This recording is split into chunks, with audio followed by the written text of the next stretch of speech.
السلام علیکم ورحمۃ اللہ وبرکاتہ۔ بسم اللہ الرحمن الرحیم۔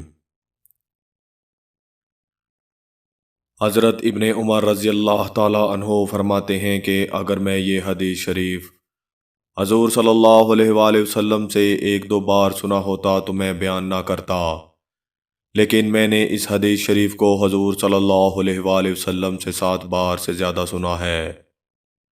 میں نے آپ صلی اللہ علیہ وآلہ وسلم سے فرماتے سنا ہے کہ بنی اسرائیل میں کفل نامی ایک شخص تھا جو کسی قسم کے گناہ سے نہیں بچتا تھا، جو دن رات برائی میں پھنسا رہتا تھا، اپنی خواہشات نفس کا غلام تھا۔ اس نے ایک ضرورت مند عورت کو 60 دینار دے کر زنا کاری کے لیے آمادہ کر لیا۔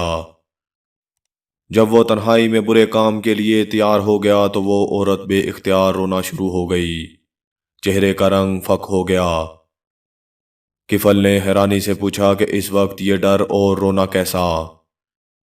اس پاک باز اور شریف النفس لڑکی نے روتے ہوئے جواب دیا، مجھے اللہ تعالیٰ کے عذابوں کا خیال آ رہا ہے۔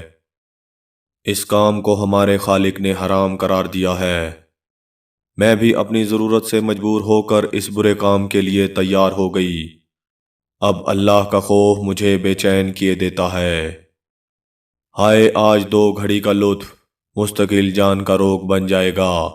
اے کفل، اللہ کے لیے اس بدکاری سے باز آ جا اور اپنی اور میری جان پر رحم کر، آخر اللہ کو حساب دینا ہے۔ اس لڑکی کی ایسی پرتاثیر اور سچی باتوں نے کفل پر گہرا اثر ڈالا۔ اپنے برے ارادے پر نادم اور شرمندہ ہوا۔ عذاب الہی کی خوفناک شکل اس کے سامنے گھومنے لگی اور اپنی سیاہکاریوں کو یاد کر کے رونے لگا۔ قبر کے سانپ بچھو اس کی نظروں کے سامنے پھرنے لگے۔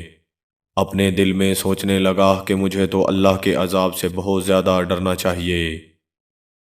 اس عورت نے ابھی گناہ کیا نہیں اور یہ اس طرح جہنم کے خوف سے کانپ رہی ہے، جبکہ میری تو ساری عمر ہی ایسے برے کاموں سے بھری پڑی ہے۔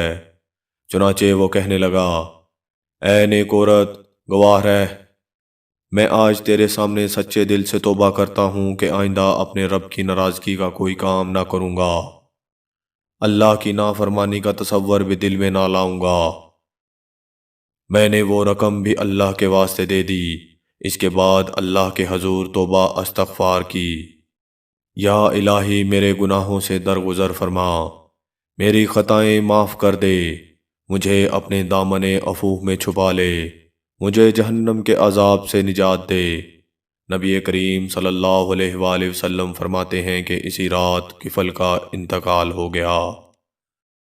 صبح لوگ دیکھتے ہیں کہ اس کے دروازے پر لکھا ہوا ہے، ان اللہ قد غفر الکفل، یعنی اللہ نے کفل کے گناہ معاف کر دیے۔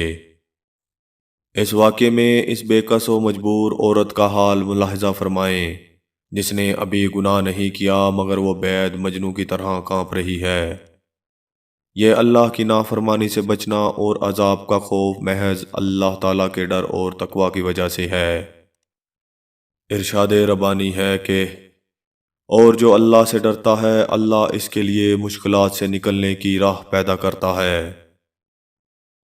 مذکورہ عورت گناہ سے بچنا چاہتی تھی، اللہ تعالیٰ نے اس کو نہ صرف اس گندے اور حرام کام سے نجات دی بلکہ اس کے حسن و کردار کی وجہ سے کفل جیسے سیاہ اور گناہ گار کو بھی اللہ تعالیٰ نے ہدایت نصیب فرمائی۔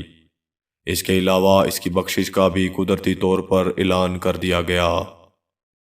سبسکرائب کریں، بیل آئیکن کو پریس کریں تاکہ آپ کو تمام ویڈیوز بر وقت ملتی رہیں، اور ویڈیو پسند آنے کی صورت میں اسے لائک کریں، شیئر کریں اور کمنٹ کرنا مت بھولیں۔